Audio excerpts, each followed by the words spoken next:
21 জুলাই রাজধানীর উত্তরায় milestone school and college ক্যাম্পাসে বিমান বিধ্বস্তের ঘটনায় শোকে স্তব্ধ গোটা দেশ।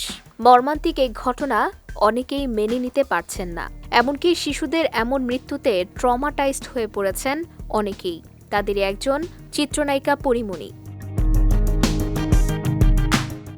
উত্তরায় বিমান দুর্ঘটনার পরে প্যানিক অ্যাটাকের শিকার হয়েছেন তিনি। 21 জুলাই রাতেই তাকে ভর্তি করা হয় এভারকেয়ার হাসপাতালে।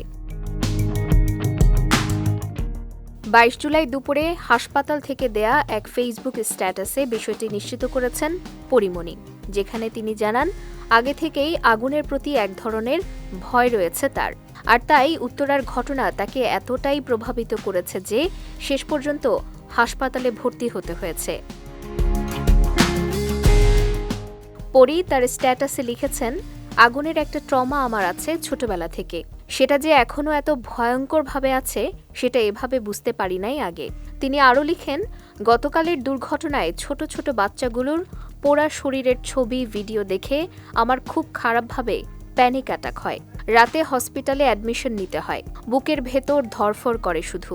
আহারে, এই শোক ওই মায়েরা কিভাবে সহ্য করবে আল্লাহ।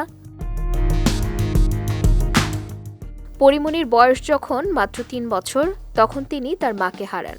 পরীমনির মা আগুনে পুড়ে মারা গিয়েছিলেন। সেই কারণেই এখনও আগুনের ভয় তার মধ্যে কাজ করে। সেই ট্রমার কথা হয়তো আজও ভুলতে পারেননি নায়িকা।